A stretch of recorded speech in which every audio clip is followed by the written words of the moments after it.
What's up and good day sa inyo mga boss. Meron na naman pala tayong sasalihan na Crash Gear Tournament. Stock advance po yung labanan ngayon mga boss. No 3D printed parts and up to Chon Motors only. Duo din po yung labanan dito mga boss. Sa isang team, 2 player kayo tapos 4 na Crash Gear. At ito po yung gears na gagamitin namin. Latag na natin to mga boss. At hindi din pwede kung hindi kasali yung anak ko mga boss. Player din po siya sa pangalawang team namin.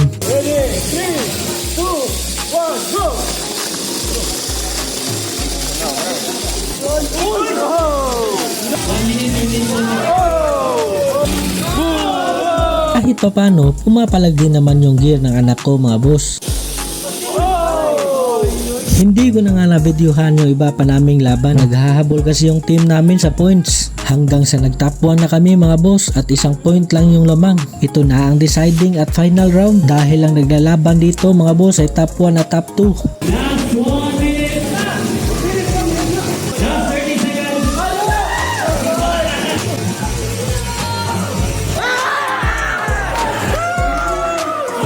At ito nga pala yung top 3 teams na nakapasok mga boss. Gear Breakers with 39 points. Nice.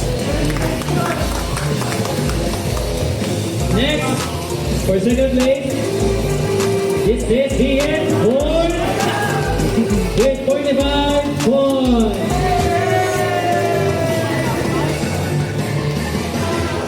And now our champion, our Crash Gear Tournament Stock Advance category,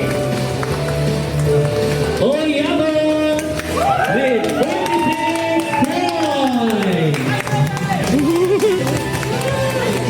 At last mga boss, nakapag-champion na din tayo. Sobrang saya ko po dito mga boss kasi ito po ang pinakaunang champion ko sa Crash Gear Tournament. At gusto ko rin magpasalamat sa lahat ng sumuporta at sumali sa laban. Kaya sa lahat ng gustong sumali, lagi niyong tandaan, hindi lang lakas ng gear ang mahalaga, kundi puso at determinasyon. Yun lang muna sa ngayon mga boss. Hanggang sa muli nating pagkikita.